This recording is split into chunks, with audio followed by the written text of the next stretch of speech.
Olá, está no ar o Saber Direito Debate. Hoje aqui comigo o professor Marvin Menezes. Ele é advogado e um dos maiores especialistas em direito regulatório de energia do país. Além de pós-graduado em direito ambiental, atuou durante 7 anos no grupo Light, na área jurídico-regulatória e ambiental, onde exercia o cargo de advogado especialista.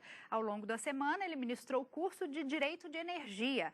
Modelo do setor elétrico 1 foi a primeira aula, aula 2 sobre modelo do setor elétrico 2, aula 3, contratos de energia elétrica, aula 4, análise de impacto regulatório e, por último, temas atuais. Seja bem-vindo ao Saber Direito Debate, Obrigado. professor. Já deu para ver que não é um tema fácil, é o contrário, né? É uma área do direito bastante nova. E eu gostaria de começar conversando com o senhor sobre a medida provisória 579, né, que acabou se convertendo em lei recentemente, que fala exclusivamente da redução das tarifas de energia. Eu gostaria de saber a sua opinião na maneira como o governo se utilizou da possibilidade de que isso acontecesse para a redução dessas tarifas. O que o senhor pensa sobre isso, professor? Carol, essa é uma questão que hoje está em voga, eu acho que é o principal tema do setor elétrico, que desencadeou inúmeros outros. Na minha opinião, essa questão da redução das tarifas acabou sendo realizada junto com um processo de renovação das concessões. Isso é realizado há bastante tempo, pelo menos desde 2008, no setor elétrico, e sempre os agentes do setor tentaram conversar com o poder concedente de modo a fazer isso da melhor forma possível, inclusive para dar um certo grau de segurança jurídica para que eles continuassem a investir, sabedores da expectativa ou não de prorrogação. E apesar de esse diálogo ter existido durante algum tempo, a medida provisória foi feita sem qualquer relação com o que já havia sido discutido e foi feita a toque de caixa mesmo, sob essa justificativa de urgência de redução das tarifas a partir de janeiro de 2013, redução essa para justificar uma maior produtividade na indústria, que estava clamando por tarifas mais módelas, dado que a energia estava com valor muito alto. Então, se questiona muito isso com relação à urgência, por que a medida foi tratada por uma medida provisória, já que se discutiu muito quanto o tema, é um questionamento que eu me faço também, e pegou todo mundo de surpresa. Isso causa uma insegurança e um clamor e um risco muito grande de mercado, tanto é que as empresas perderam bilhões da noite para o dia no valor das suas ações, mas a justificativa foi mesmo de redução das tarifas a partir de 2013. Não concordo com o tratamento da questão via medida provisória, acho que só gerou margem para discussão e foi feito no atropelo, no solavanco.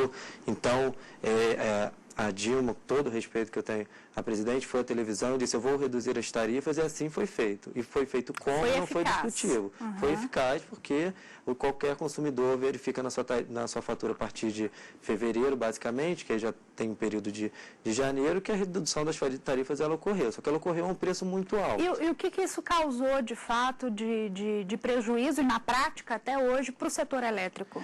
Para o setor elétrico, causa um prejuízo porque criou uma insegurança regulatória muito grande. Para você ter uma garantia de investimentos em qualquer setor, seja ele elétrico ou não, você precisa ter uma certa estabilidade de marco regulatório. O que vem se tentando fazer do setor desde a década de 90, tornar ele robusto e tornar ele com a segurança para garantir investimento, porque o próprio governo central, o poder concedente, entregou o serviço para a iniciativa privada, porque não tinha mais condições de investir em infraestrutura. Então, para isso, ela precisa garantir que esse setor seja estável. E essas mudanças sucessivas de marco regulatório operam exatamente o contrário, no retrocesso, porque isso afugenta os investidores. Então, o papel das empresas caiu drasticamente, elas tiveram uma perda absurda de bilhões de um dia para o outro, não só das empresas essencialmente privadas, como também a Eletrobras, que é uma própria empresa do governo, perderam bilhões em relação a essa redução. Eu acho que faltou diálogo, faltou conversa, e foi feita mesmo a toque de caixa, ela foi feita de trás para frente. Eu preciso reduzir, então eu vou reduzir. E eu faço. Depois eu vejo o que vai acontecer. Porque o consumidor, ele tem aquela visão de consumidor, diminuiu na minha conta, tá bom para mim, né? Mas a gente tem que entender todo o processo que isso move, né? Todo o círculo que isso move. E quer dizer, então, que para as empresas foi e está sendo negativo ainda? Está, com certeza, e elas estão tendo que ter cortes absurdos de gastos e tal, inclusive de pessoal, com propostas de demissão voluntária, né, e tal, para conseguir enxugar os seus custos de modo a que essa nova concessão seja viável. É claro que não foi algo imposto, né? Decidiu prorrogar, quem analisasse chegasse à conclusão de que ainda era viável economicamente, mas fato é que também a Eletrobras aderiu à prorrogação e ela é o grande bloco de geração do país, que representa mais de 60% da geração de energia, então só isso ela não remaria contra as ordens do governo central sendo uma empresa pública, então isso já é algo que se chega a pensar, e até com relação ao próprio consumidor, porque muito já essa antecipação das concessões, da prorrogação das concessões para 2013, ela veio com uma obrigatoriedade do governo de indenizar esses ativos que ainda não tinham sido amortizados. E esse valor da indenização sai da RGR, que era um encargo que foi criado para isso, que é a Reserva Global de Reversão, para indenizar aqueles ativos quando da entrega da concessão, mas também sai de outros encargos, da própria CDE e do Tesouro Nacional. E a pergunta que se faz é, será que eu não estou transferindo o ônus do consumidor de energia elétrica, usuário de energia elétrica, que pagava essa conta via fatura de energia, agora ela vai pagar como contribuinte, já que nos tributos e nos encargos ela continua pagando um valor expressivo? Em algum lugar isso tem que... Em algum lugar isso vai ser embutido, dado que o governo não tem, a fonte de receita dele é a própria arrecadação. Então, esse é um questionamento que se faz muito, até porque hoje, isso são dados mesmo do Instituto Acende Brasil, que se debruça sobre o tema, 46% da fatura de energia elétrica é composta de tributos e encargos. E essa redução drástica das tarifas, ela foi feita essencialmente, teve um pouco de redução de encargos, mas essencialmente com relação às novas regras da prorrogação. Pouco se mexeu com tributos e encargos. E a pergunta que sempre fica no ar é, será que não está na hora de mexer também no bolso do governo e reduzir também os tributos e encargos, de repente tornar o governo mais eficiente para que você tenha uma tarifa mais barata, mas com equilíbrio de toda a sociedade, não só da iniciativa privada?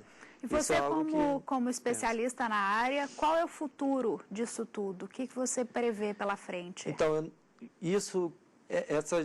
as alterações de rumo e as modificações que a MP 579 trouxe, pelo menos a meu ver, vão ensejar uma necessidade de uma nova reformulação do setor elétrico em pouco tempo, que mais uma vez não vai se sustentar e você vai precisar fazer novos ajustes. Até porque esse pacote de prorrogação de concessões de MP 579 tratam especificamente das concessões a vencer em 2015, 2016 e 2017. Outras concessões vão começar a vencer a partir de 2026 e por aí. E a pergunta que fica no ar é, e qual vai ser a regra para essas concessões que vão começar a vencer Não depois seriam as dessas? mesmas? Não seriam as mesmas, dado que essas foram direcionadas especificamente para esse bloco a vencer agora. E fica sempre em segurança. E no futuro, como vai ser? Entendi. E a necessidade, por óbvio, de se reformular. É uma questão que vai ser discutida aí por muito tempo ainda. Por muito tempo. Tá, joia. Eu te peço um minuto, professora. A gente vai para um rápido intervalo. Daqui a pouquinho tem mais Saber Direito Debate. Já voltamos e aqui comigo o professor Marvin Menezes. Professor, dando continuidade aí à nossa discussão, muito se fala também de linhas de transmissão de energia. Recentemente foi feita uma audiência pública por causa de uma ação ajuizada de São Paulo, para discutir se as linhas de transmissão de energia prejudicariam a população que mora no entorno ali ou não. Então, é uma questão que se fala bastante. Eu queria saber qual a função exata do direito de energia no que diz respeito às linhas de transmissão. Seriam na aprovação dos traçados dessas linhas que, consequentemente, gerariam retornos positivos ou não para esse tipo de discussão que a audiência pública tratou recentemente? Sim, Carol, eu acho que com relação a possíveis eventuais danos que isso pode causar para a população, é inegável que uma linha de transmissão, ainda mais numa alta densidade, uma população de alta densidade, pode causar prejuízos, isso não se discute. Na verdade, o que tem que haver é um planejamento que não passa só por um planejamento na questão do traçado, mas um próprio planejamento mesmo de crescimento de município, de plano diretor de município, porque o que a gente vê também é que você precisa licitar as linhas para que elas sejam construídas e que sejam definidos traçados que causem o menor impacto ambiental possível, ainda que vai passar impacto. Eu tive conhecimento aí da construção da linha que vai ligar o Rio Madeira as usinas do Rio Madeira, e era uma linha que era inicialmente projetada para ter 2.300 quilômetros de extensão, a maior linha de energia elétrica do mundo que está no Brasil. E depois de tanto reserva indígena, tantas questões ambientais e populacionais e necessidade de refazer o traçado, ela já está com quase 2.800 quilômetros de extensão, inicialmente prevista para 2.300. Então, essa questão do traçado ela é relevante, mas é relevante também uma fiscalização dessas linhas. E que também se tenha um apoio da municipalidade para evitar o crescimento desordenado da cidade, de modo a ir invadindo as linhas de transmissão. Porque depois que uma comunidade ela se assenta embaixo de uma linha de transmissão, para você conseguir retirar é muito complicado. E aí que mora o perigo, né? E aí que mora o perigo. E aí você passa não só por questões de direito de energia, especificamente, mas também por questões de direitos reais, de posse, de faixa de servidão, responsabilidade civil e etc. É um risco imenso e é algo que permeia por várias áreas do direito, não só o direito de energia Então, elétrica. o traçado dessas linhas de transmissão de energia é de importância fundamental nesse processo todo. Sim, e uma fiscalização, acompanhamento também da faixa de servidão dessa linha para que ela se mantenha limpa ao longo do tempo, sem nenhuma construção irregular, etc. Ao longo dos anos, porque essas linhas vão ficar ali por anos, né? E a cidade vai crescendo. Então tem que ter um acompanhamento constante. Bom, e mudando então completamente de assunto, eu gostaria de falar um pouco da sua vida, da sua escolha, como é que você chegou no direito e principalmente nessa área de direito de energia. Dá para ver que é um jovem professor, né, de 28 anos apenas, mas já com uma carga curricular aí grande e de muita responsabilidade. Eu queria que você me contasse, e tem uma história curiosa junto com a sua mãe, né? Por favor, conta pra gente, professor. Bom, já tenho quase 9 anos de setor. Na verdade, eu acabei me estabelecendo no direito de energia muito por acaso. Eu fiz faculdade no UFRJ no Rio de Janeiro, e a Light era muito próximo da minha faculdade, e eu soube da disponibilidade de vagas para estágio na Light, acabei enviando meu currículo, fui selecionado, e a Light tem diversas áreas no jurídico, que vai desde o contencioso até a criminal, e não por ser uma empresa de energia elétrica, todo o setor jurídico atua especificamente com direito de energia. Existe apenas uma área que trata sobre o tema. E você caiu nela. Eu dei a sorte, hoje eu acho que eu dei a sorte. Que foi sorte. De cair na área de direito de energia, e eu tive chefes, assim, excelentes e advogados que já trabalhavam na área há anos, quando eu entrei ainda com 20, eu tinha 25 anos quando entrei na Light. Não, 25 eu me formei, menos, eu tinha 20 né? quando entrei na Light. Isso. E aí eu era, pequenininho, estava na faculdade, ainda direito de energia é algo que você não tem na faculdade. E eram caras, assim, de renome e excelentes e tal. Hoje estão nas melhores empresas do setor elétrico, continuam em empresas. Eu tive a sorte, inclusive, de um desses meus chefes ser o Luiz Marcelo Chip, que é filho do Hermes Chip, que é o diretor-geral do Operador Nacional do Sistema Elétrico, ONS. Ele me ensinou muita coisa. Tive muita sorte de ter tido um tempo com ele. Tive outros chefes também tão relevantes e fui aprendendo. Sempre tive muita humildade, tive muita vontade de aprender. Cheguei até a cogitar fazer engenharia elétrica só para poder aprender mais. Então, eu cansava de sentar do lado de engenheiro lá na Light e pedir, olha só sai daqui depois que eu entender isso tudo. E eu via foto de porca, de parafuso, de transformador, e ele me explicava como é que a energia entrava, era transformada e saía. Eu falei, bom, você tem que fazer um recurso jurídico para o seu problema, eu quero entender qual é o seu problema. E com isso eu fui, hoje em dia, até em algumas reuniões, costumo dizer que eu sou o engenhado, né, que eles chamam de engenheiro, advogado, que eu acabei mesmo me debruçando nas questões técnicas, porque para você conseguir entender o direito de energia e conseguir militar nessa área, você precisa ter um mínimo de embasamento técnico da matéria para conseguir dar o seu melhor e não só escrever questões jurídicas sem ser tão técnicas, assim, só para entregar um recurso, enfim. Então, acabei buscando mesmo me especializar nessa área. Com base nisso, eu fui, durante esse tempo todo, fiquei na Light quase 8 anos, depois saí, hoje estou no escritório, e me especializei também em regulação, fiz uma pós-graduação em Direito do Estado da Regulação, da FGV, que é excelente, e hoje dou aula em diversos cursos de Direito de Energia, é um tema que está crescendo bastante. Quer dizer que você nunca saiu do Direito de Energia? Não, nunca fiz outra Entrou como coisa. Estagiário e continuou, foi isso? Eu nunca fiz outra coisa. Me perguntar de tributário, eu vou patinar. Não sabe nada. Mas o meu forte é Direito de Energia. Desde Gosto estagiário, muito, desde então. estagiário. E sua mãe? Me conta da sua mãe. É outra história, porque não tem... Eu sempre gostei muito de direito, desde criança nunca tive dúvida de que eu queria fazer direito, nunca me questionei até hoje, não me questiono com relação a isso. E não tinha ninguém que tinha feito direito na minha família ainda, eu fui o primeiro, mas minha mãe sempre teve vontade de fazer direito, mas priorizou os filhos, enfim, a vida dela tomou um outro rumo, e quando eu passei para a faculdade, agora eu vou fazer também. E aí entrou na faculdade junto comigo, a gente entrou na mesma época, e nos formamos no mesmo ano também. Do nada a família ganhou 2 advogados. Olha só, que bacana, história legal. Mas ela está completamente fora dessa área de energia. Da área de energia, sim. Ela trabalha em outras áreas, mas está bastante feliz no direito também. Tá ótimo. Bom, nós vamos para mais um intervalo. Daqui a pouquinho tem mais Saber Direito Debate com os livros. Não perca.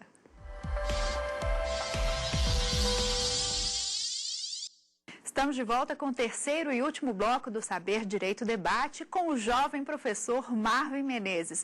Professor, chegou a hora da gente falar dos livros, mas antes de dizer os livros que você trouxe para indicar, eu queria falar desse livro aqui que tem um artigo seu, não é isso? Então, é o Direito de Energia Elétrica, temas relevantes, né? Fábio Amorim da Rocha, que foi o coordenador. São artigos de várias pessoas da área e você é um deles, é isso mesmo? Isso. Esse livro, Carol, era o coordenador Fábio Amorim, que é também um dos maiores especialistas de direito de energia, que eu tive a sorte de ter sido meu chefe enquanto eu estava na Light. E ele traz diversos artigos do setor elétrico, de personalidades e juristas expressivos do setor elétrico, nomes relevantes, né? E trata sobre diversos assuntos. Então, para quem quer mesmo se debruçar sobre o tema e não focar especificamente sobre um assunto, mas ver o que o direito de energia elétrica tem discutido, vale a leitura. O seu artigo, especialmente, foi sobre o quê? O meu artigo foi sobre o desafio das empresas de energia elétrica, distribuidores de energia elétrica, no compartilhamento de infraestrutura. Até por uma questão de eficiência dos recursos e da infraestrutura, não seria recomendável você replicar os postes de infraestrutura para prestar os diversos serviços de telecomunicações, petróleo, energia, etc. Por isso, as empresas detentoras de infraestrutura, elas devem permitir acesso para as outras empresas mediante uma remuneração. E aí que mora o problema, porque as empresas detentoras de infraestrutura ficam sobrecarregadas com os demais serviços também nem sempre têm todo um cuidado com a infraestrutura que é de terceiro, porque não é proprietária, e existe também muita discussão com relação ao preço a ser cobrado pelo compartilhamento de infraestrutura, questões essas que são corriqueiramente judicializadas. Tá. Esse é o tema do artigo. E foi o próprio Fábio Amorim que dividiu essas questões ou os próprios profissionais como você se prontificaram a escrever sobre um tema específico? Esses livros, quando eles são realizados, o coordenador, ele solicita, ele escolhe as pessoas que ele gostaria que compusesse o livro e solicita sugestões de artigo e ele faz dar uma peneirada para ver quais artigos seriam convenientes ou não constar no livro, de repente faz sugestão, por que não falar disso ou não disso? Ele mesmo coordena para que o material final seja conciso e seja uma obra mesmo sólida. Então quer dizer que nesse livro a gente não encontra questões técnicas, conceitos, não. A gente vai encontrar mais questões práticas mesmo. Seria isso? Os dois. Ele é bem mesclado. Tem artigos que são muito mais conceituais, são questões mais conceituais e estruturantes do setor elétrico, tem temas econômicos de grande relevância, e o legal é que ele não passa só pela questão do direito de energia, especificamente, porque o direito de energia é um ramo multidisciplinar, como ambiental também, como tantos outros. Então, você tem artigos que têm um viés mais econômico, vocês têm outros que têm um viés mais consumerista, outros que vai ter mais do direito de energia mesmo, da questão regulatória, especificamente. Então, vocês mesclam essas... Isso. Entendi. É muito interessante. Bacana. Temos esse outro aqui também, Direito Administrativo das Concessões, Marcos Juruena Vilela Souto, é isso? Isso. Do que se trata exatamente? Esse livro tem um apego muito grande por ele, até porque o Marcos Juruena me deu de presente, ele faleceu tem 2 anos, é um administrativista excepcional. E o que eu acho interessante desse livro, existem diversos livros que tratam de teoria geral das concessões, não só esse, tem o Marçal, que tem um livro excelente, o Alexandre Aragão tem um livro de Direito de Serviços Públicos excepcional, que inclusive vivia esgotado, a última edição dele era 2009 ou 2008, salvo engano, e acabou de ser lançada uma edição agora em 2013, então é um outro livro que eu recomendaria, mas esse, eu gosto muito dele porque apesar dele trazer as questões de teoria geral das concessões, ele também traz aspectos específicos por setor. Então, tem um capítulo só direcionado à energia elétrica. E por isso eu considero relevante esse livro para quem quer estudar, se debruçar sobre o tema. Entendi. E por último, nós temos setor. Esse aqui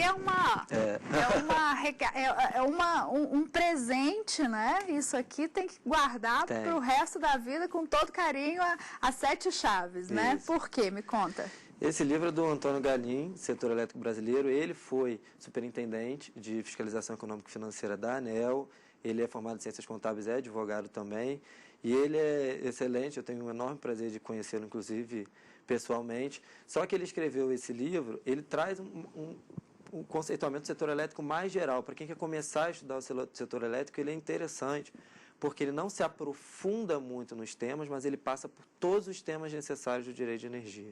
É um livro conceitual para as pessoas realmente aprenderem sobre o assunto. Sobre o assunto. Só que é um livro raríssimo de ser encontrado. A última edição dele Você estava me dizendo que não existe mais para vender. Às vezes a gente contrata, né, estagiário, advogados para a equipe, e a gente pega o nosso, depois olha, você lê, mas você me devolve, porque a gente não consegue nem comprar para presentear.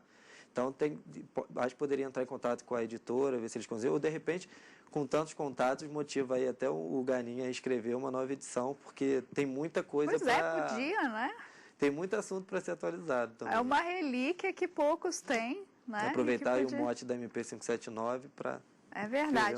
Bom, eu não li, mas setor elétrico brasileiro, aspectos regulamentares, tributários e contábeis. Editora Canal Energia, é isso? Canal Energia. Canal Energia, que está tudo junto aqui. Editora Canal Energia. Liguem para a editora e tentem conseguir. Peçam novas edições aí e tentem conseguir. Bom, é isso. Professor, muito obrigada, então, pela sua explanação. Obrigado a você. Sobre o tema, sobre o assunto. Obrigada por todas as aulas. E espero te receber em outras oportunidades, quem sabe com uma obra sua mesmo, estou à disposição. Tem mestrado, doutorado em vista? Como é que é?